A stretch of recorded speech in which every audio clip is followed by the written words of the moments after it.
যুক্তরাষ্ট্র জুড়ে মার্কিন অভিবাসন ও শুল্ক প্রয়োগকারী সংস্থার অবৈধ অভিবাসন বিরোধী অভিযানের বিরুদ্ধে গত শুক্রবার লস অ্যাঞ্জেলেসের রাস্তায় নামে শত শত মানুষ, যা শনিবার দ্বিতীয় দিনের মতো অব্যাহত রয়েছে। পরিস্থিতি নিয়ন্ত্রণে লস অ্যাঞ্জেলেস শহরে ন্যাশনাল গার্ড মোতায়েনের নির্দেশ দিয়েছেন ডোনাল্ড ট্রাম্প। এদিকে শনিবার এক পর্যায়ে পুলিশ ও আন্দোলনকারীদের মধ্যে সংঘর্ষ শুরু হয়। এ সময় পুলিশ বিক্ষোভকারীদের ওপর টিয়ার গ্যাস, সাউন্ড গ্রেনেড ও পিপার স্প্রে ব্যবহার করে।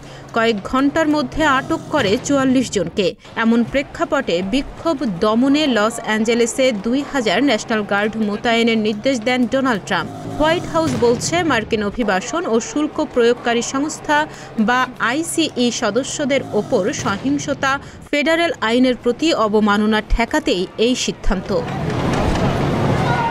কিন্তু প্রেসিডেন্টের এই ধরনের পদক্ষেপে ক্ষোভে ফেটে পড়েন ক্যালিফোর্নিয়ার গভর্নর গেভিন নিউসাম। তিনি বলেন, এটি রাষ্ট্রীয় কর্তৃত্বে হস্তক্ষেপ এবং জনসাধারণকে ভয় দেখানোর চেষ্টা। আইসিই শহরে আতঙ্ক ছড়াচ্ছে বলে অভিযোগ করেন তিনি। ডেস্ক রিপোর্ট, প্রতিদিনের বাংলাদেশ।